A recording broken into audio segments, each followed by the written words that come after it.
வந்து மாத பிறப்புகள்னு இருக்கு. மாத பிறப்புகள் வந்து சரம், சிரம், உபயம் 3 ராசிகள்ல வந்து மறையும்.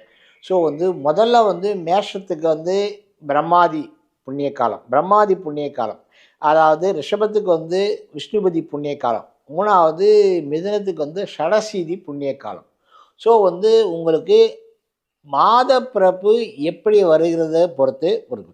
ஸோ இந்த மாதத்தில் பிரம்ம முகூர்த்தத்தில் எழுந்து நீங்கள் பூஜை பண்ணீங்கன்னா, அதாவது சித்திரை, ஆடி, ஐப்பசி, மகரம்.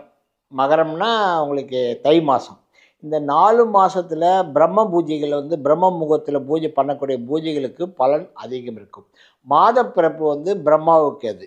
அதே மாதிரி ஸ்திர மாதம்னு சொல்லுவோம். ஸ்திர மாதம்னு சொல்கிறது வைகாசி, ஆவணி, கார்த்திகை, கும்ப மாதம். கும்ப மாதம்னு சொல்கிறது மாசி மாதம்.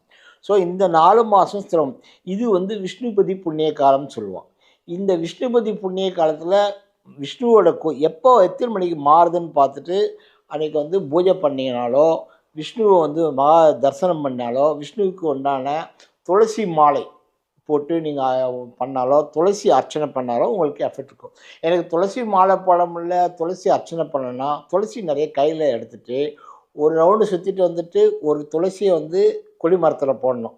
திருப்பி 2வது சுற்றிட்டு வந்து 2வது ஒரு துளசி எடுத்து கொடி மரத்தில் போடணும். அது மாதிரி 27 நட்சத்திரத்துக்கு 27 சுற்றி போட்டுட்டு நீங்கள் பூஜை பண்ணிட்டு வந்தீங்கன்னா, விஷ்ணுபதி புண்ணிய காலத்தில் நீங்கள் பண்ணக்கூடிய பூஜைகள் வந்து ஏகப்பட்ட சௌபாக்கியங்களையும், அதிர்ஷ்டங்களையும், யோகங்களையும் உங்களுக்கு தேடி கொடுக்கும்.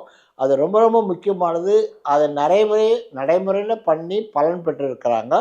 பெனிஃபிட் நிறையா அடைஞ்சிருக்காங்க. 3வது வந்து ஷடசீதி.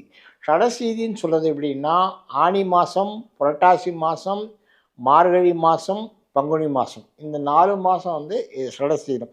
இது வந்து சிவபெருமானுடைய வழிபாட்டுக்கு ரொம்ப பெஸ்ட்டு. இந்த மாத பிறப்பு அன்னைக்கு சிவபெருமானுக்கு வந்து வில்வ இலையில் அர்ச்சனை பண்ணுறது, வில்வ மாலை போடுறது, வில்வத்தினால் என்னென்ன பண்ண முடியுமோ எல்லாம் பண்ணிங்கன்னா உங்களுக்கு சிவபெருமானுடைய முழு அனுகிரகம் உங்களுக்கு கிடைக்கும்.